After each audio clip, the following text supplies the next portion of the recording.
네. 예레미야 17장은요, 어찌 보면 앞의 내용과 좀 뒤의 내용과 좀 다르게 여러 가지 주제가 좀 얽히설키 좀 끼워져 맞춰 있는 모습이거든요. 마치 어떤 갤러리에 딱 들어갔는데 그 이름은 예레미야 갤러리라고 해가지고 그림이 네 편이 이렇게 있는 것처럼 우리들에게 이미지를 통해서 이 말씀을 좀 전하고 있습니다. 그런데 그 그림들이 다 따로 노는 것 같아 보이는데, 그럼에도 불구하고 예레미야가 전하고자 하는 핵심적인 내용을 담고 있을 뿐만 아니라 그 안에서 그것들이 어우러져서 하나님께서 원하시는 그 마음을 품을 수 있다라는 것입니다. 그래서 첫 번째 이미지는 이렇습니다. 그 끝이 금강석으로 된 철필로 유다 백성의 마음과 제단 뿔, 그러니까 성전에 있는 제단 뿔에 그 죄를 기록하고 있는 이미지입니다. 오늘 본문 1절의 말씀입니다. 유다의 죄는 금강석 끝 철필로 기록되되 그들의 마음판과 그들의 제단뿔에 새겨졌거늘. 철필은요, 그러니까 돌처럼 가장 단단한 용지에 영구적인 글귀나 이미지를 새길 때 쓰는 도구입니다. 심지어 지금 그 철필 끝에는 금강석이 있습니다. 여러분, 금강석이 가장 단단한 거는 알고 계시죠? 다이아몬드, 금강석, 이것이 이 끝에 철필로 돼 있어서 유다의 죄를 기록한다 말씀합니다. 그러니까 어찌 보면은 금강석 끝 철필로 기록해야만큼 단단한 돌덩이에다 기록해야 됐다라는 것이죠. 근데 그 돌이 무엇입니까? 유다 백성들의 마음판과 성전 제단의 뿔들이라는 것입니다. 원래는 부드러워야 할 주의 백성들의 마음이 돌과 같이 굳어졌고, 하나님의 말씀이 새겨져야 하는 곳에 온갖 죄와 우상들에 관한 것들이 새겨져 있는 것입니다. 마음은요, 감정의 장소일 뿐만 아니라 의지가 머무는 장소입니다. 마음은 의사결정이 이루어지는 곳이며 삶과 헌신과 우선순위의 전체적인 방향이 결정되는 곳입니다. 그렇기에 마음에 새겨졌다라는 것은 그들의 내면과 또 외적으로 드러나는 모든 삶의 모습이 죄로 얼룩져 있다, 우상 숭배하는데 전심전력하고 있다라는 것을 의미합니다. 원래는 온 마음과 뜻과 힘을 다하여서 하나님만을 사랑하고 또 하나님의 말씀을 지켜야 하는 유다 백성이 그 열정으로 우상을 숭배하고 있는 모습입니다. 돌에 영구적으로 기록된 내용은요, 또한 변경할 수 없다라는 것이죠.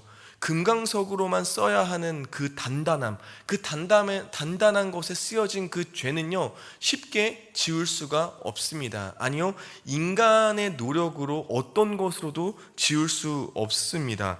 예레미야 2장 22절에 이렇게 기록되어 있습니다. 주 여호와의 말씀이니라. 내가 잿물로 스스로 씻으며 내가 많은 비누를 쓸지라도 내 죄악이 내 앞에 그대로 있으리니.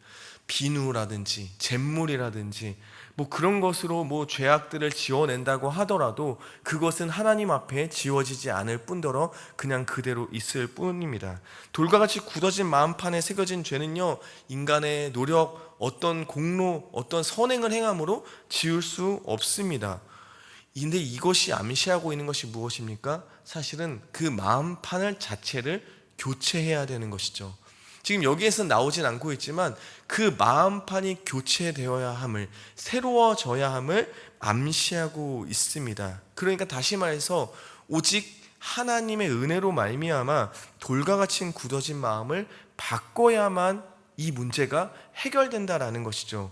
이 예레미야 사실은 이제 지금 17장을 보고 있는데 31장에 가면 새로운 언약을 주십니다.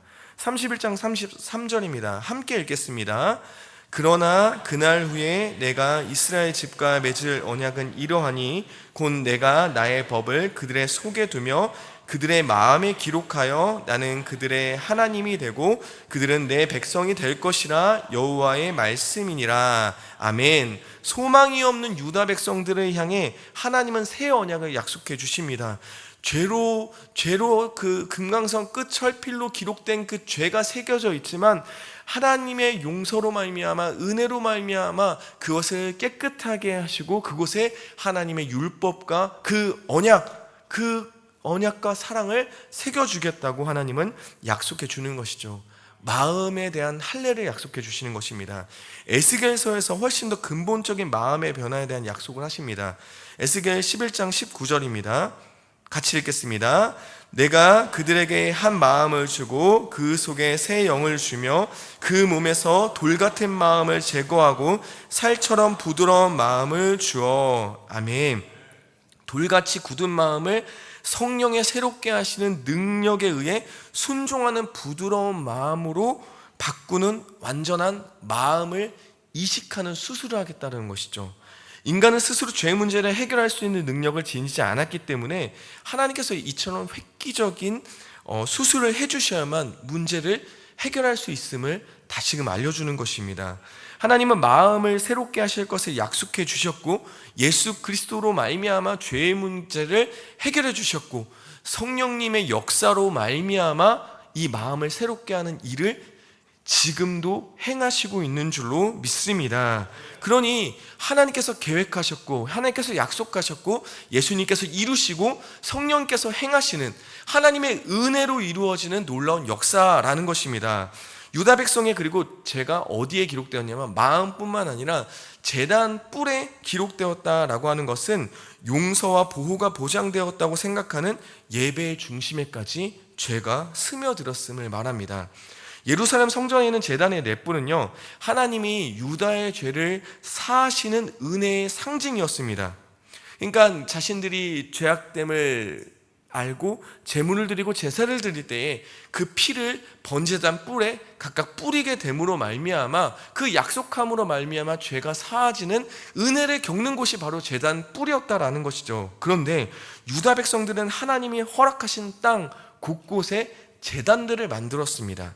그 제단들은요, 하나님이 허락하시고 세우신 것이 아니라 사람들 마음대로 세운 제단이었습니다. 그리고 그곳에서 무엇을 했나요?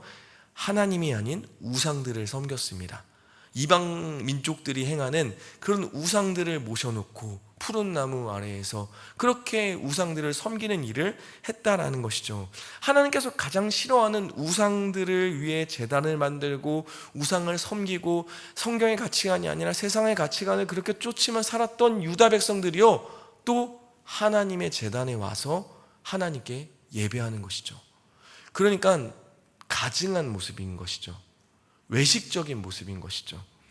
그들의 진정한 마음 가운데 하나님을 진정으로 예배하고자 한 마음, 아니 하나님만을 섬기겠다는 마음이 있었다면 이것들 다 버려두고 하나님 앞에만 예배해야 되는데 우상 숭배하는 모습 그대로 가지고 있으면서도 하나님 앞에 제단에 나와 예배하는 모습이었다라는 것이죠. 우리가요, 이것을 보고 생각해야 될 것이 있습니다. 뭐냐면 죄의 문제에 대한 태도를 바르게 해야 합니다. 그러니까 내가 알고 있는 내 삶 가운데 분명한 죄가 있는데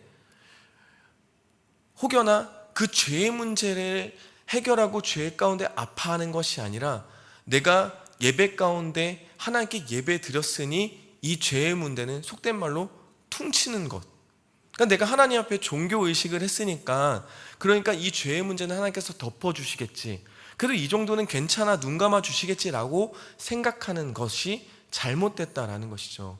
이 생각은 어떤 생각이냐면 마치 내가 악행을 행했는데 이 악한 것들 죄악을 없앨 때 선을 행함으로 이 죄악들이 없어진다 생각하는 것, 내가 종교의식을 함으로 말미암아 이 죄의 문제가 해결된다라는 착각이라는 것입니다. 여러분, 분명히 알고 있는 죄의 문제에 대해서는요, 우리가 아파하지도 않고 또 그것을 자꾸 해결하거나 그것을 하나님 앞에 내어놓고 씨름하지 않는 것은요, 그럼에도 불구하고 이런 죄에 대한 그런 태도가 없음에도 불구하고 예배할 때 우리에게 일어나는 반응은요, 우리 마음이 돌같이 굳어집니다. 죄에 대해서 둔감해지고 하나님의 은혜에 대해서 망각되는 이 일이 벌어지게 된다라는 것이죠. 은혜의 자리였던 제단뿔을 자신들의 죄악을 상기시키는 자리로 만들어버린 유다 백성이었습니다. 죄에 대한 죄책감을 느끼지 않고 회피하기 위해서 예배하고 있었다라는 것이죠. 여러분, 그러면 바르게 예배했다면 어떻게 했을까요? 오히려 이 유다 백성들이 바르게 하나님을 예배했다면 그 예배의 대상이신 하나님의 뜻대로 나의 마음과 삶을 바꾸어야만 하는 것입니다. 우리의 힘으로는 안 되니 하나님의 은혜를 구하고 죄의 문제를 해결하기 위해 씨름하며 하나님 앞에 토로해야 되는 것이 바른 예배자의 모습이라는 것입니다. 여러분, 이 말씀을 통해 우리가 우리의 모습을 좀 발견하고 또 이렇게 하나님 앞에 나아가는 은혜가 있기를 바랍니다. 두 번째 이미지는 사막의 떨기나무와 물가에 심겨진 나무입니다. 예레미야 17장 5절에서부터 8절입니다. 우리 천천히 함께 읽어보겠습니다. 여호와께서 이와 같이 말씀하시니라.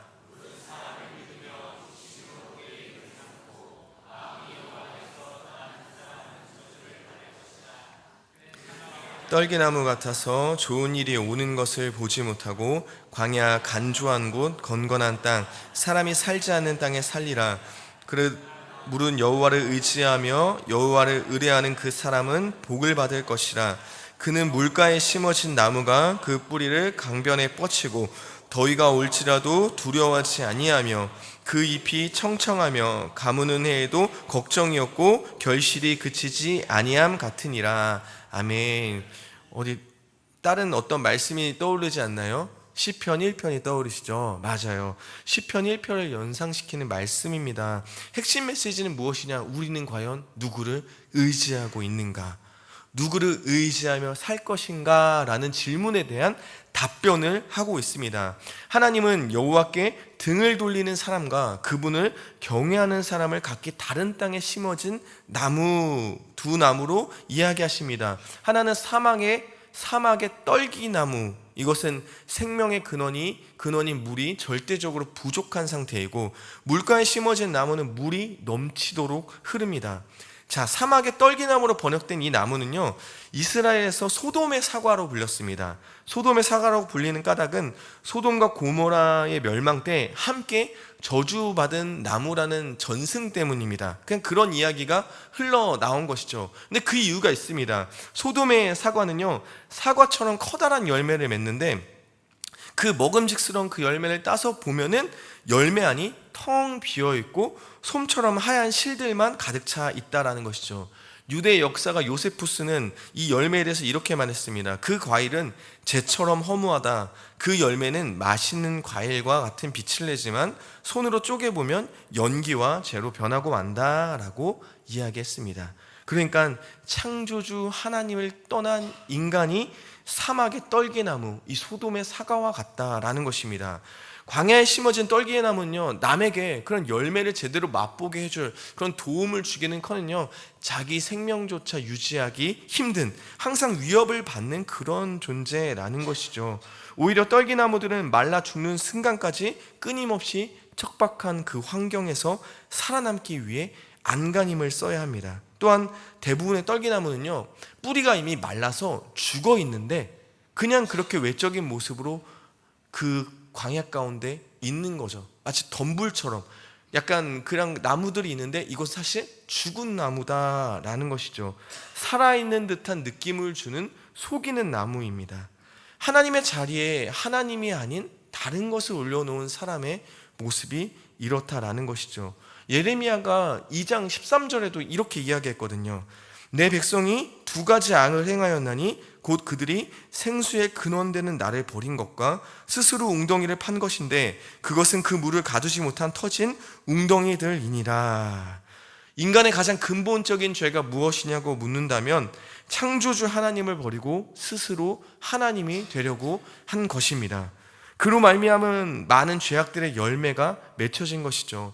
우리는 오늘 예레미야의 말씀을 통해 하나님을 떠나 있는 상태가 얼마나 비참하고 안타까운지를 또한 깨닫게 됩니다. 그럴싸 보이는 사람일지라도, 그러니까 인간적으로는 성공했고 많은 것을 누리고 높은 자리에 올라가 있는 사람일지라도 하나님을 떠나 있으면 그 사람은 죄인이며 안타깝고 비참한 삶 가운데 있는 존재라는 것을 오늘 성경은 알려주고 있다는 것이죠. 반면에 오직 여호와만을 의지하는 사람은 마치 시냇가에 심어진 나무와 같다고 합니다. 시냇가에 심어진 나무는요, 항상 푸르름과 생기를 가지고 또 위에 언급된 살아있는 듯한 느낌을 주는 나무와는 질적으로 다른 생명으로 가득한 나무입니다.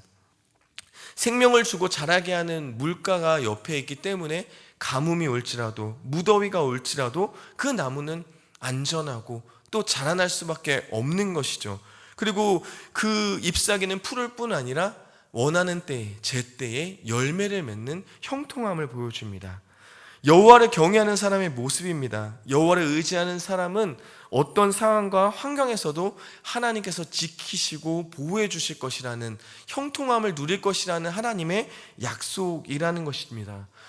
어찌 보면 지금 이 유다 백성에게는 혹독한 심판의 메시지가 선포되고 있습니다. 이 혹독한 심판 앞에서 그 하나님만을 바라보는 의로운 자들이 있거든요. 그들에게는 이 말씀이 그 어떠한 상황과 환경 가운데서도 지키신다는 그 하나님의 약속의 말씀이 큰 위로와 소망이 되는 것입니다. 그리고 이 말씀을 보면서 우리가 오해하지 말아야 될 것이 하나 있습니다. 이 말씀은 그러니까 하나님을 떠나고 하나님을 버린 인간은 나쁜 일만 생기고 하나님을 신뢰하는 사람에게는 좋은 일만 생긴다라는 그런 단순한 말이 아니라는 것이죠. 그러니까 하나님을 떠난 사람에게도 이 땅에서도 번영과 풍요를 누릴 수 있습니다. 근데 오늘 성경이 말하는 건 뭐냐면, 하지만 그들이 누리는 번영은 영원하지 않는 일시적인 풍요와 번영입니다. 그리고 세상이 말하는 번영을 누릴지라도 그 삶 자체가 사막이 되고 생명의 근원 되신 하나님을 떠났기에 진정한 영양분을 얻지 못하고 정적으로는 위축되고 또 제대로 자라나지 못하는 풍성한 삶을 누리지 못하는 그러한 삶 가운데 있다는 것을 이야기해 주는 것이죠. 그냥 겉모습만 그럴싸한 떨기나무와 같은 모습입니다. 반대로 주를 신뢰하는 사람도요, 더위와 가뭄을 겪을 수 있다라는 것이죠. 하나님을 의지하는 자들에게도 고난과 힘듦이 찾아옵니다. 그러나 힘든 시기에도 하나님의 신실한 백성들은요, 영적인 열매, 정말 하나님께서 말씀하시는 그런 귀하고 좋은 영적인 열매를 맺을 수 있고 형통한 살 수 있음을 이야기해 주고 있습니다. 그러니까 이 말씀은요, 사람이 번영할 때에도 죽은 것 같이 위축될 수 있고 역경의 시간에도 영적으로 살아있고 진정한 열매를 맺을 수 있음을 알려주는 것이죠. 이러한 차이를 만드는 것이 무엇이라고요? 하나님을 궁극적으로 신뢰하고 있느냐 아니냐라는 것입니다. 여러분, 하나님은요, 생명의 근원이 되시는 줄로 믿습니다. 우리는 하나님께 빗대어 그 생명을 누릴 뿐만 아니라 생명의 근원 되신 하나님께 붙어있을 때 진정한 형통함, 그리고 때를 따라 열매를 맺는 놀라운 역사를 경험하는 줄로 믿습니다. 세 번째 이미지는 이 예레미야가 반대와 조롱에도 불구하고 묵묵히 하나님의 말씀을 전하는 사명을 감당하는 모습을 보여줍니다. 그러니까 하나님의 말씀을 전하면서 예레미야처럼 거절당하고 그리고 조롱당한 선지자는 없을 것입니다. 저는 예레미야 말씀을 보면서 그래도 내가 예레미야보다 낫구나라는 생각을 많이 합니다. 힘든데 예레미야보다 낫지라는 생각이 엄청난 위안을 줍니다. 예레미야는요, 그 성경에 기록된 것처럼 많은 눈물을 흘리며 남들이 알지 못하는 탄식과 함께 그 사명을 감당했습니다. 그런데 그 예레미야는 여호와를 의지하지 않는 유다 백성들과는 달리 이스라엘의 영광이신 하나님께 치유가 있음을, 회복이 있음을, 구원이 있음을 진실되게 담대하게 믿었고 그 믿음으로 사명을 감당한 줄로 믿습니다. 진짜 능력이 자신에게 있는 것이 아니오 하나님께 있음을 믿고 나아갔던 사람이 예레미야라는 것이죠. 여러분, 예레미야에게 오늘 본문에서도 백성들이 이렇게 말합니다. 오늘 본문 15절입니다. 보라, 그들이 내게 이르기를 여호와의 말씀이 어디 있느냐, 이제 임하게 할지어다 하나이다 라는 것입니다. 그러니까 이 말이 무슨 말이냐면, 아니 당신 하나님께서 심판한다고 하지 않았느냐, 우리에게 파멸이 임하지 않게 한다고 하진 않았느냐, 하나님 말로만 그러는 거 아니냐, 어디 한번 그 말씀이 이루어지게 해봐라, 지금 뭐 화살이라도 날라오냐 라고 비꼬면서 조롱하는 것이죠. 그러니까 지금 유다 백성은 사실 지금 엄청난 평안함 가운데 있는 것이거든요. 근데 이 평안함이 깨어지고 뭐 바벨론이 우리를 파멸한다는 그 말을 듣기도 싫을 뿐만 아니라 믿기도 힘들었던 것이죠. 그러니 뭐라고 하는 거죠? 예레미야, 당신은 거짓 선지자다. 그러니 거짓 선지자가 아니라면 증명하라라는 것이죠. 자, 거짓 선지자와 진짜 선지자의 그 판별은요, 그 제일 판가름하는 1번이 뭐냐면 그 말씀이 성취되냐 성취되지 않느냐에 있었다라는 것입니다. 그러니 지금 하나님께서는 예레미야에게 시켰던 것은 계속해서 유다가 멸망할 것이다, 파멸될 것이다 계속해서 말하지만 그 말씀만 전해주실 뿐이지 하나님은 진짜 이 유다 백성을 파멸시키지는 않았거든요. 그러니 그 시간 동안 예레미야는 순종하며 나아갔지만 이 사람들의 조롱과 멸시를 당한 겁니다. 너도 거짓 선지자 아니냐, 그거 그 말 우리 앞에 이루어지는 거 보여줘라 이러면서 엄청난 조롱을 하고, 그리고 막 감옥에도 갇히고 맞기도 하고 투옥되기도 하고 그렇게 했던 것이죠. 근데 이러한 상황에서 예레미야의 결정은 무엇이었습니까? 예레미야는 묵묵히 그 하나님의 말씀을 믿고 그 하나님의 말씀에 순종하며 그 하나님의 말씀을 선포했다라는 것입니다. 사람들이 조롱하는 말이었거든요. 그럼에도 불구하고 지금 우리가 예레미야 계속 보고 있지만 지겹게 심판을 선포하고 있고, 그리고 끊임없이 회복을 이야기하고 있고, 끊임없이 그들의 죄악들을 고발하고 있다라는 것이죠. 한번 얘기했으면 어찌 보면은 사람들의 입장에서 한두 번 거절당하면 얘기 안 하는 게 인간의 마음이거든요. 근데 예레미야는 끝까지 합니다. 왜요? 하나님이 시키셨거든요. 하나님이 하라고, 또 얘기하라고, 또 얘기하라고, 또 얘기하라고 시키니까 예레미야는 계속해서 얘기했다라는 것이죠. 그리고요, 이 예레미야가 그냥 앵무새처럼 말만 전한 것이 아닙니다.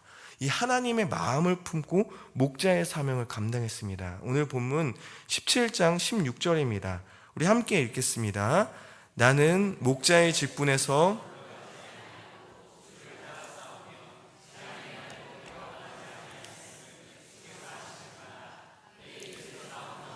주의 목전에 있나이다. 아멘. 이 선지자의 목자라고 표현한 것은 사실 이 성경에서 여기 본문에만 나오는 것인데요, 예레미야는 하나님께서 말씀하신 것만을 전했을 뿐이고, 그리고 그 하나님의 말씀에 순종했음을 이야기합니다. 그리고 자신이 목자의 직분을 감당했다 말합니다. 근데 여기서 인상적인 말씀이 있습니다. 중간에 보면 재앙의 날도 내가 원하지 아니하였음이라고 말해요. 그러니까 그 재앙의 날 내가 원하지 아니하였다라고 말하는 것이죠. 이 말이 무슨 말이냐면, 예레미야는 하나님께서 말씀하신 대로 심판을 선포했지만 그 재앙의 날이 유다 백성에 임하는 것을 이 인간적인 마음으로는 원하지 않았다라는 것이요. 왜요? 땅을 침탈당하고 예루살렘과 성전이 무너지고 엄청난 사람들이 죽게 되고 또 이방 나라에 유배되는 그 사실이 저 하나님의 백성들에게 임하지 않기를 바랬다라는 것이죠. 어떻게 보면 유다 백성들은 예레미야를 조롱했고 대적했고 핍박했습니다. 근데도 이 예레미야는 유다 백성을 향해 인간적인 마음을 품은 것이 아니라 하나님 아버지의 마음을 품었다라는 것이죠. 그들이 당할 심판에 대한 긍휼함, 그 비참한 가운데 있는 자들을 향한 애통함을 예레미야는 갖고 있었다라는 것입니다. 한편으로는 이 말씀이 임하고 심판이 더디 임함으로 말미암아 고난당하는 예레미야의 딱함을 보면서, 아니 왜 하나님은 심판을 더디 하시는가?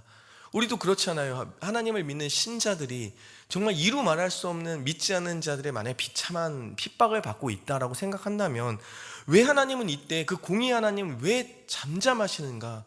왜 가만히 있으시는가? 당장 이 심판이 임해야 되는 거 아닌가라는 생각을 온 세대를 넘어서 온 세계적으로 많은 사람들이 하고 있다라는 것이죠. 이에 대해 하나님의 답변은 베드로후서 3장 9절이 될 것 같습니다. 주의 약속은 어떤 이들이 더디다고 생각하는 것 같이 더딘 것이 아니라 오직 주께서는 너희를 대하여 오래 참으사 아무도 멸망하지 아니하고 다 회개하기에 이르기를 원하시느니라. 아멘.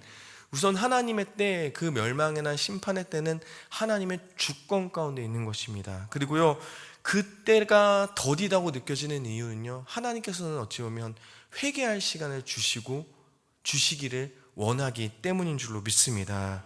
우리에게 악한 일을 저지르는 사람을 포함하여 악인의 끊임없는 조롱에 직면할 때 우리는 그들이 회개하기를 위해 기도해야 합니다. 그러니까 우리가 사명을 감당할 때 내가 분명히 하나님의 원하시는 일을 감당하고 있을 때에, 하나님께서 분명히 말씀하시는 일을 할 때에 조롱과 핍박과 고난과 역경이 찾아올 때에 그들을 향해 하나님의 뜻을 알지 못하고 하나님의 떠나 있는 그 모습 가운데 돌아오기를 바라는 마음으로 또한 나아가야 되는 줄로 믿습니다. 그래서 사막의 떨기나무와 같이 터진 웅덩이를 파고 있는 비참한 인생 가운데에서 생명의 근원 되신 하나님께로 나아오기를 또한 기도해야 되는 줄로 믿습니다. 참 아이러니하게도요, 이 말씀을, 이 고백을 한 예레미야가 그 이후에 하나님을 떠나서 계속 죄 가운데 있는 자들에게 또한 심판이 임할 것을 다시금 선포합니다.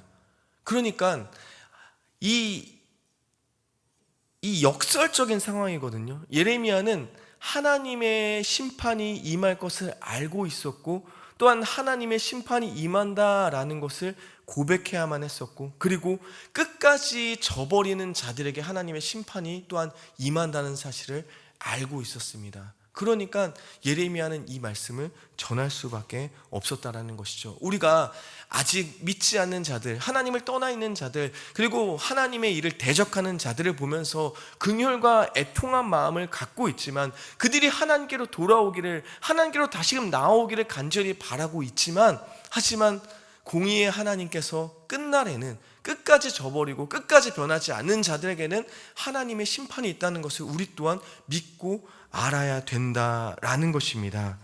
그날이 더디 임하는 것 같고 그 심판의 날이 안 오는 것 같아 보일지라도 그날은 분명히 있습니다. 주님은 분명 다시 오십니다. 하나님의 심판의 때는 분명히 있다라는 것이죠.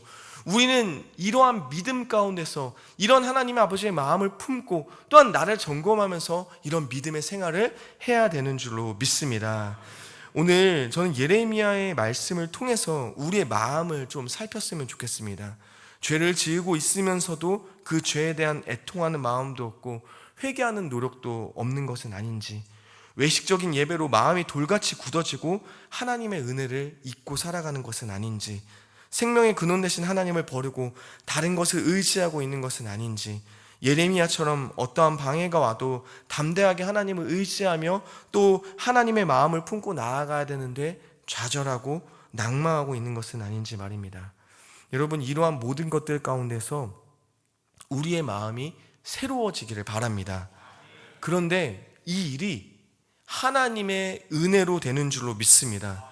삼위 하나님의 역사 가운데 예수님께서 죄의 문제를 해결하시기 위해 십자가에서 죽으셨고, 성령님께서 지금도 역사하셔서 우리의 마음을 새롭게 하시고 하나님께로 우리의 마음을 돌리시고 있는 줄로 믿습니다.